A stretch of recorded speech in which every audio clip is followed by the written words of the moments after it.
Hi guys, எல்லாரும் எப்படி இருக்கீங்க? நல்லா இருக்கீங்களா? இப்போ நான் எக்ஸாக்டாக எங்கே இருக்கேன்னு பார்த்தீங்கன்னா ஏற்காட்டில் இருக்கிறேன். அன்றைக்கி அந்த அன்பாக்சிங் வீடியோ என்ன தெரியுமா? வாங்க காட்டுறேன். ஸோ நானும் ரொம்ப நாளாகவே வந்து காட்டணும்னு சொல்லிட்டு வெயிட் பண்ணிக்கிட்டே இருந்தேன். அதுக்கான நல்ல ஒரு ஸ்பாட்டும் தேடிக்கிட்டு இருந்தேன். பட் இப்போது கிடச்சிருச்சு அந்த ஸ்பாட்டு. என்ன தெரியுமா?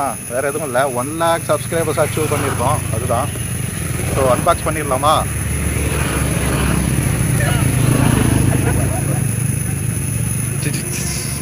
அன்பாக்ஸ் பண்ணிடுவோம். இங்கே பிரிச்சுட்டான், பையன் பிரிச்சுட்டான். நம்ம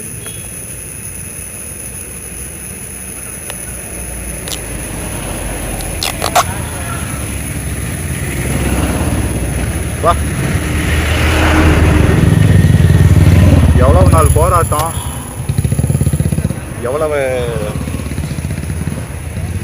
விஷயங்களை பார்த்துருக்குறோம்.